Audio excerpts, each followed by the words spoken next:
During the third year of King Jehoiakim's reign in Judah, King Nebuchadnezzar of Babylon came to Jerusalem and besieged it.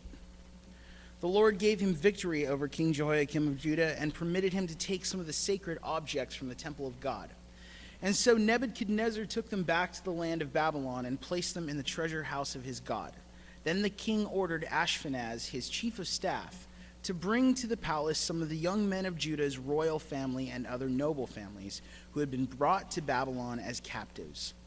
He told him, "Select only strong, healthy, and good-looking young men. Make sure they're well-versed in every branch of learning, are gifted with knowledge and good judgment, are suited to serve in the royal palace. Then train these young men in the language and the literature of Babylon." The king assigned them a daily ration of food and wine from his own kitchens. They were to be trained for 3 years, and then they would enter the royal service. Daniel, Hananiah, Mishael, and Azariah were 4 of the young men chosen, all from the tribe of Judah. The chief of staff renamed them with these Babylonian names. Daniel was called Belteshazzar, Hananiah was called Shadrach, Mishael was called Meshach, Azariah was called Abednego. But Daniel was determined not to defile himself by eating the food and wine given to them by the king. He asked the chief of staff for permission not to eat these unacceptable foods. Now God had given the chief of staff both respect and affection for Daniel. But he responded, "I'm afraid of my lord the king, who has ordered that you eat this food and wine. If you become pale and thin compared to the other youths your age, I'm afraid the king will have me beheaded." Daniel spoke with the attendant who had been appointed by the chief of staff to look after them. "Please test us for 10 days on a diet of vegetables and water," Daniel said, "and at the end of the 10 days, see how we look compared to the other young men who are eating the king's food. Then make your decision in light of what you see." The attendant agreed to Daniel's suggestion and tested them for 10 days. At the end of the 10 days, Daniel and his 3 friends looked healthier and better nourished than the young men who had been eating the food assigned by the king. So after that, the attendant fed them only vegetables instead of the food and wine provided for the others. God gave these 4 young men an unusual aptitude for understanding every aspect of literature and wisdom. And God gave Daniel the special ability to interpret the meanings of visions and dreams. When the training period ordered by the king was completed, the chief of staff brought all the young men to King Nebuchadnezzar. The king talked with them, and no one impressed him as much as Daniel, Hananiah, Mishael, and Azariah. And so they entered the royal service. And whenever the king consulted them in any matter requiring wisdom and balanced judgment, he found them 10 times more capable than any of the magicians and enchanters in his entire kingdom. Daniel remained in the royal service until the first year of the reign of King Cyrus. Shouldn't be hard for you to know where that comes from, but does everybody know where that comes from? Book of Daniel. Book of David, what? The book of Daniel, chapter 1, starting at verse 1. Here we have a story of a bunch of kids. They are young men who are of noble descent, and Judah, specifically in this case, was besieged by the Babylonian Empire. To give you a concept of the Babylonian Empire that you probably will understand from pop culture, the Babylonian Empire was, it's a one-off example, but was taken over by the big guy that looked like Yul Brynner in 300. Xerxes. Remember him? The guy that thought he was a god? Okay. Everybody know who Yul Brynner is? Yes, I know you know who Yul Brynner is, James. Are we on? Good to go? Okay. Xerxes in 300, the guy that was bald and had all the chains and everything. Okay. This is a real person in history. Daniel is a real event in history. The book of Daniel is a real event in history with real people. Daniel is a very specific book. It's important. We're not going to go too much into it today because it's going to be talked about over the course of the year. But the long and short of it is that Daniel was a member of 4 guys who were part of the nobility of Israel, specifically the tribe of Judah, and they were taken captive by the Babylonian Empire. right now, the Babylonian Empire is around what area? Yeah. In fact, Babylon is also known to hold, at the behest of Nebuchadnezzar, one of the original 7 wonders of the world, the Hanging Gardens of Babylon. Babylon was a big deal. Nebuchadnezzar was a big deal. This is a real person in real time and real space. So what you need to know here is that he took captive Judah. And he took captive Israel as we understand it. And during this time that he took them captive, he was, that's part of like what we do in terms of war. But he was kind of a good guy. Like in terms of war, he was, he knew, he was smart. He took them captive, but he made sure to take nobility and raise them up, give them the language, give them responsibility in his kingdom. He sort of assimilated them. This tactic would be taken 4 kingdoms later by Rome, who would do the same thing with its people. So, in any case, Daniel, he was brought into slavery, just like who? Joseph. And just like Joseph, Daniel would do what? He would rise up through the ranks to become one of the most powerful people in all of Babylon. Now, was slavery a good situation for Daniel? No.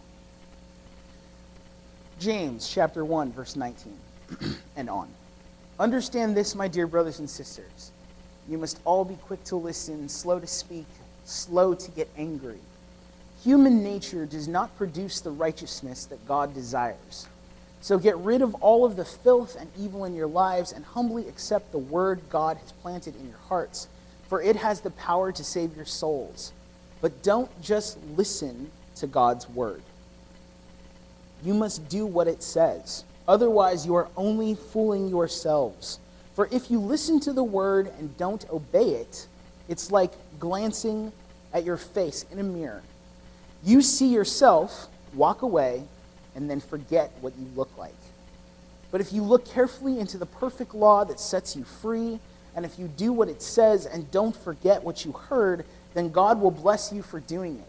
If you claim to be religious, but don't control your tongue, you are fooling yourself, and your religion is worthless. Pure and genuine religion in the sight of God the Father means caring for orphans and widows in their distress, and refusing to let the world corrupt you. How do those two things connect to each other? We are going to be discussing that very topic today. The question here is, what type of person are you?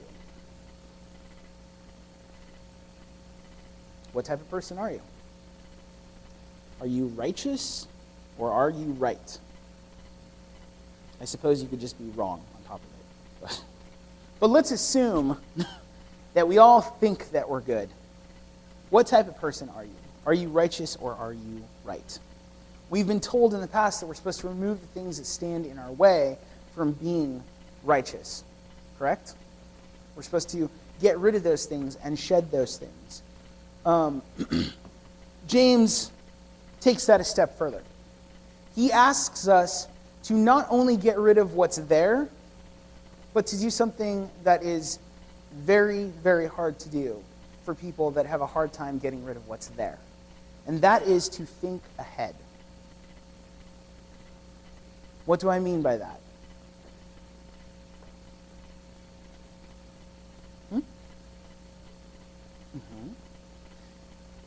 He asks us to think not about the person that we are, but about the person that we're becoming. Right?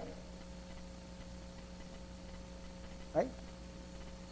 This passage, he says, human anger does not produce the righteousness that God desires. Think about that. When you're getting angry, remember that statement. Inscribe that statement into your heart. human anger does not produce the righteousness that God desires. There's a clear intent here. Production, right? There's a clear intent here to produce the righteousness which God desires. What type of person are we? Do we think ahead about what it is that we're producing with our actions? We're not supposed to be mindless. You've heard that. We're supposed to be intentful. James talks about muscle memory, but James is not saying that in your muscle memory you forget and lose your thought process. What he's talking about is that your body gets used to submitting to the thought process that you keep. Does that make sense? Everybody understand that? So you have to have a concept, a clear idea that you are trying to produce something.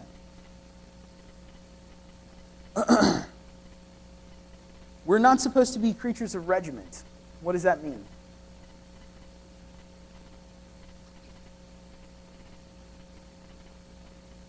But aren't we supposed to be creatures of regiment?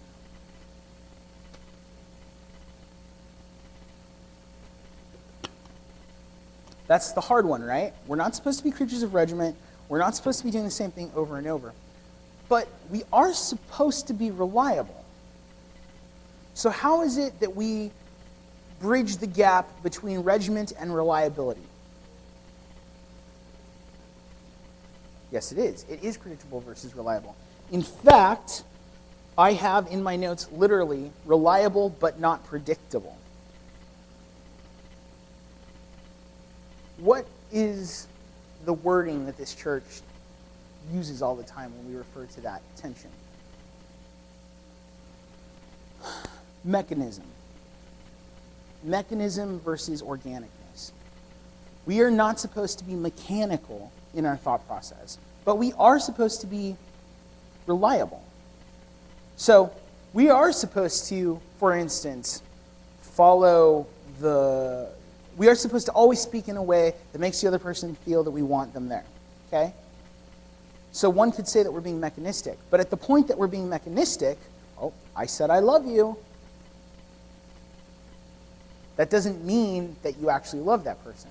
So that's where that begins to fail. And here we go again into the concept of right versus righteous. But now we're taking it a step further, and we're talking about actions that lack intent.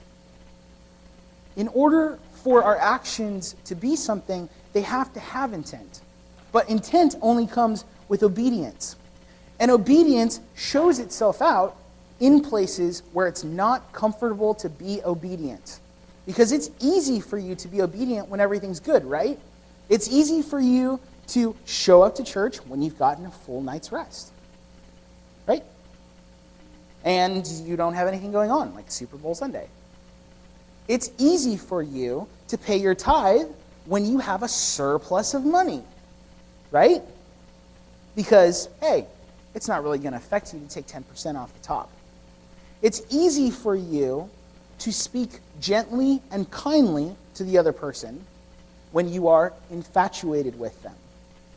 When everything has set you up. When what is happening is you are sitting on a beach and there's a sunset and you know, music is playing in the background and you've taken a couple shots of something and now it's like, hey man, I love you.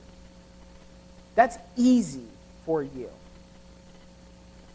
But that doesn't show that you have the right mindset. That shows that everything's convenient.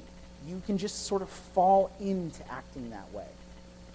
What we're talking about here is obedience, a structured, reliable concept that you don't just fall into, but you intend to happen. And the only way that we are going to be able to prove obedience is when the going gets tough. Makes sense, right? So James makes a comment that you should inscribe into your heart. Again, be slow to anger. Be slow to speak. Be quick to listen. Directly after that comment, he says, "For the anger of men does not produce the righteousness which God desires." Why are those things connected to each other? Why is that the direct thought process afterwards? Because it's connected to righteousness.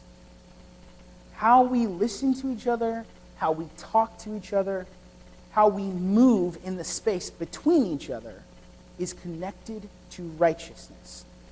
And I don't care whether you dot your I's or cross your T's, if you are not being slow to do these things, you're not being obedient to God. Now, I will go further into that a little bit later, but I want you to hang on that thought process. Actually, I'll go. My notes say I should go into it now, so I'll go into it now. Most of you have been around me for a long period of time. Some of you haven't been around me for a long period of time. But all of you know that I am a very fast thinker. Now, you can tell, well, let me add to that. Not only am I a fast thinker, but I'm also super fast at regurgitating. Like processing, spitting back out, okay? Beth says something about me. She says that when I am stressed out, I'm not fun. And what she's referring to is that I don't joke around. Where's Beth?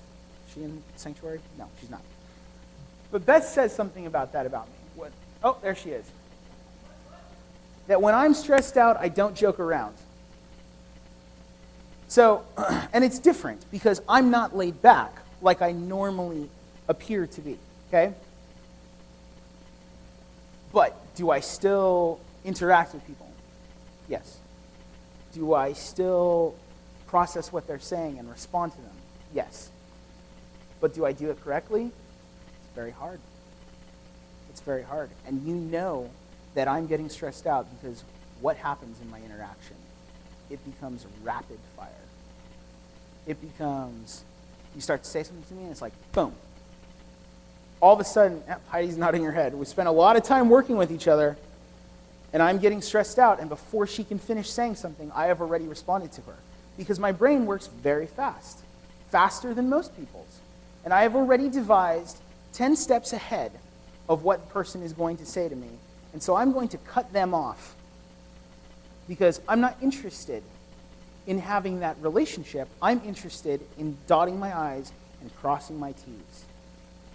Everybody knows that about themselves, right? Everybody knows that when you're getting stressed out, when everything is chaotic around you, that you become, what's the term? Short, right? Why can we say that? Because it's true. It's just a universal truth that human beings, when they are stressed out and they are not focused correctly, become short. And let me add to it another term, sighted, short-sighted. That they become short-sighted, that they don't see what is there. Now, why is it that we do that? According to James, he calls that human anger. Anger is such a loaded term, so let's define it. What does it look like when we're angry? I said for me, it looks like I start to get short. I have spent a long time in my life, because everybody knows that my words go way longer than I feel they should, and that 2 words for me is like a page for everybody else. So I spent a long time in my life dealing with the consequences of anger, so I have a little bit of experience here, and I try to relegate that aspect of who I am, but, you know, at the end of hours and hours and hours of being on call and so on and so forth, sometimes it gets to you. And what happens? You're walking on water, doing the impossible. What happens? Start beginning to sink, right? You start beginning to sink. And so you lash out. And that is anger. Let's define anger. Anger is, you ready for this? Pleasure-based. What does that mean? Anger is pleasure-based. And what's that as opposed to? Well, anger is pleasure-based. It is the downside of infatuation. It's immature. It leads to fickleness. It leads to people being tossed to and fro. It arises when one's focus is misplaced, and they are suddenly caught off guard with the disparity of where they are versus where they want to be. Think about your life and ask yourself, in those moments when you've been angry, is that true? When you've been angry, is it because all of a sudden you found out that you weren't where you thought you were supposed to be, that the situation is out of control, and that you sort of like drifted a little bit, like in your mind? And now all of a sudden you realize the fullness of the situation, and you're like, So because of that, because you realize that you aren't where you're supposed to be, that means we can connect it to what? Go the other direction, guys.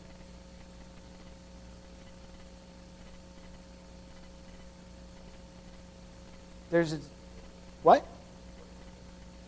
Anger. It's not where you want to be. It's you reacting to the state that you're now in, but you've sort of, I'm giving you a hint, lost something. And so now you're reacting to it.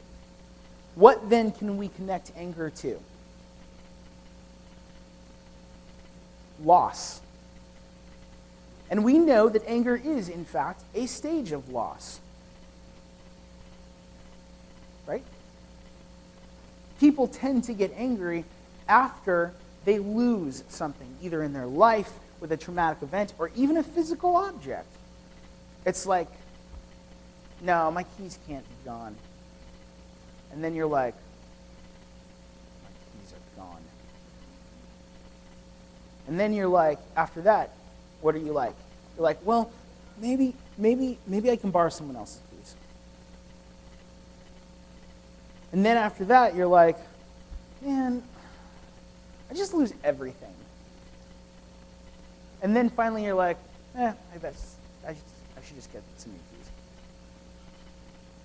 I've just described the stages of loss. Anger is one of those stages. It's connected to loss. There's a feeling that you've lost something. And when does it go away? It goes away the moment that feeling goes away. Why? Because it's connected to pleasure. How do you deal with loss? How do most people deal with loss? What do? They replace what they've lost, right? How do most people with bad coping mechanisms deal with loss? They supplant it with something else. So whether it be a chemical dependency or a relationship, I just broke up. What do? Hook up with someone else. I just lost this, expensive piece of equipment. What do I do to make myself feel happy again? I go buy something new. Well, it's okay because now this thing is newer. So then I can like it. Instead of asking questions like, maybe I shouldn't own that piece of equipment because I can't be responsible with it. It completely has to do with pleasure. And this is indifference to righteousness. Righteousness is intentful. It's a holy action. When I say it's a holy action, I mean that it is set apart. It's an action which is set apart. It's distinct. It's different. It is not based on infatuation, but in fact is based on what? If it's not based on infatuation, what's it based on? Love. Love. It's love-based. It's focused. It's able to see beyond miscommunication. It's able to look past what is happening in the now and what disparity looks to be present. And it says, I am a ship at sea and there's a storm coming. And you know what it says? It says, I just need to make it through that storm. Or I need to go to land because there's still land. Or it says, I just need to batten down the hatches and wait that storm out until calm comes again.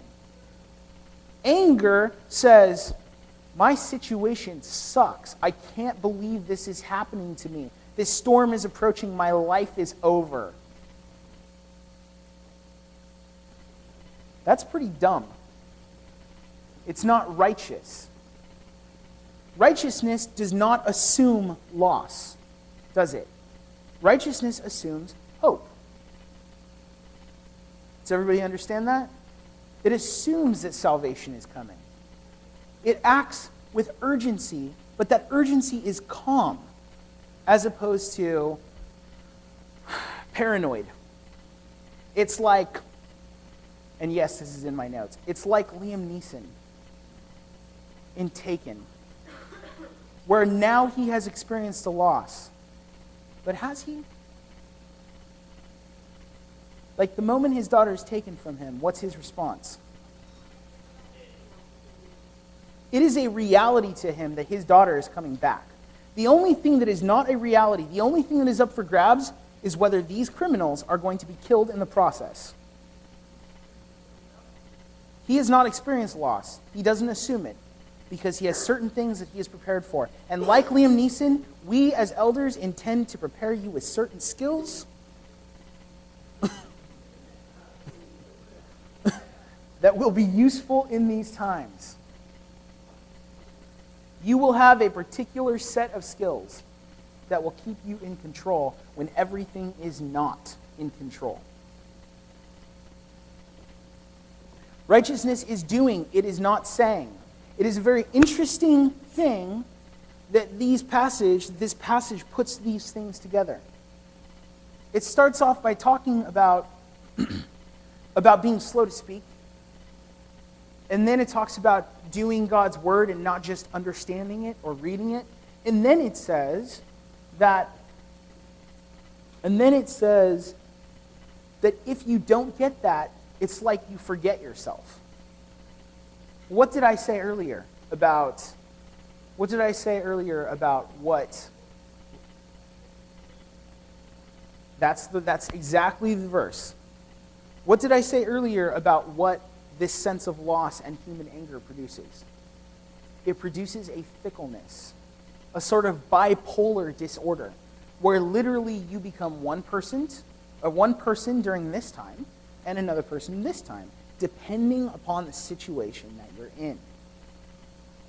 God's righteousness does not look like that. God's righteousness is the same yesterday, today, and tomorrow. It is reliable, but interestingly enough, it is not predictable. Think about that. God is not predictable. That's why he is God. He cannot be put into a box. One minute he can create something, the next minute he can destroy it. He seems to be so big that he must be a machine, but we know that he's not because he says things like, I wish that I had never done that. Machines don't have feelings, despite what Philip K. Dick and Isaac Asimov might tell you. God is not a machine. He's organic. The moment that we start to look at ourselves as machines, as long as I dot my I's and cross my T's, it's good. No, it's not.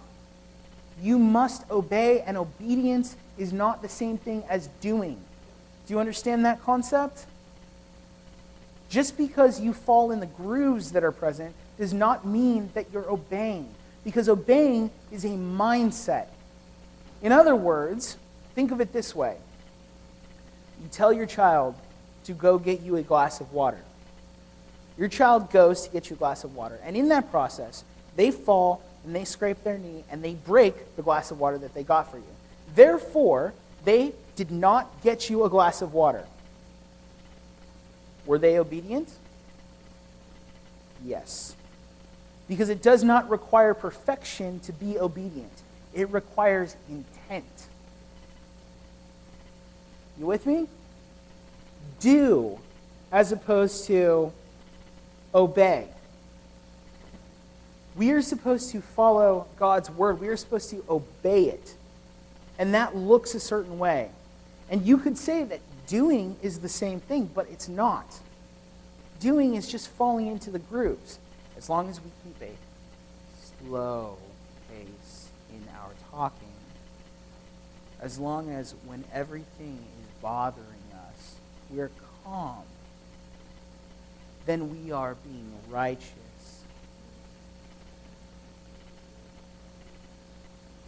That's not true. That's not God's righteousness. God's righteousness is reliable, but it is not predictable. Sometimes Jesus sits on a mountain and tells people what's up and says, that the meek will inherit the earth. And then sometimes he builds a whip.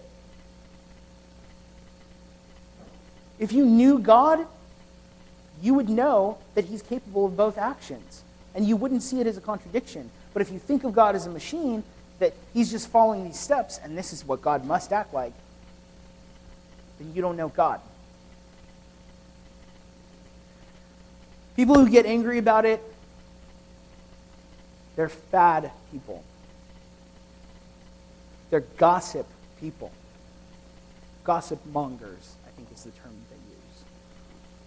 they use. So, it's not doing that makes people righteous before God. It is not wise to simply do. Do or do not, there is no try. No. As much as that statement works for a young child, it does not work for an old man.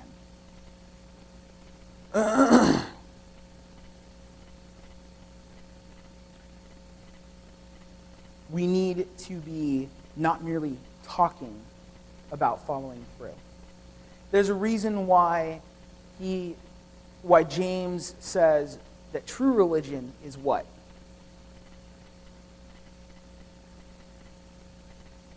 I just read it. It's like you looked in your Bible and walked away and couldn't remember it. Inscribe these words on your heart, people. True religion is helping orphans and widows and loving each other. Why is that the case? Why does he say that true religion is helping orphans and widows and loving each other? And how does that apply to doing God's word? It's very simple. Orphans and widows can't take care of themselves. Now, you're like, what? Of course widows can take care of themselves. Well, that's because you live in the now. But back then, if you had a husband and he died, you were essentially property. So if you didn't have him to take care of you, then you couldn't do normal things like buy things. You needed a man. I'm not saying this is how it should be. I'm saying this is how it was. You needed a man to help you with that. So the church was to come along and support these people who needed help. We are supposed to be that way. But what does that support look like when it is only a fad? I'll tell you what it looks like. Those riots. I'm angry. I'm so angry about these people who have been beaten or hurt, who've been wronged. So I'm going to hold my signs up and protest. And then 2 weeks later, man, that was such a powerful thing I did. What is that? If you're really angry, and what I mean by that is righteous indignation. If you were angered because things are not submitting to God's standard, then it wouldn't be that way. It would be the slow action that holds true through the test of time, through every storm, through every confrontation. And it wouldn't be quick to speak. And when somebody throws an insult your way, you wouldn't immediately throw it back at them. I remember Star Trek 4. Somebody says, "God damn you" to Kirk. And then Kirk says, "Well, God double damn you to you too." You're just like, seriously? Of course, he doesn't know, slang. But the point is, The point is, that was dumb. And that's how we react when we're in human anger, when we've suffered this sense of loss. It's all connected. If you're going to obey God, you must do it with intent. You can't just follow the grooves that people have set before you. It has to be an intentful thing. But in it being an intentful thing and not being mechanistic, it shows itself out in a way that the machine can't emulate. It can't articulate. Why do you think it is that we have computers that are faster than us and smarter than us? In other words, they can compute faster, okay? But they can't be human.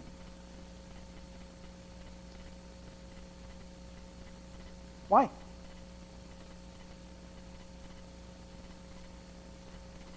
Because they're not made in the image of God. And as much as they can emulate, that's all that they will be doing, is emulating. Star Trek The Next Generation. Second Star Trek reference in this whole thing. Star Trek The Next Generation. Data talks about that a lot. About how he, as an android, is just trying to be human. He wasn't made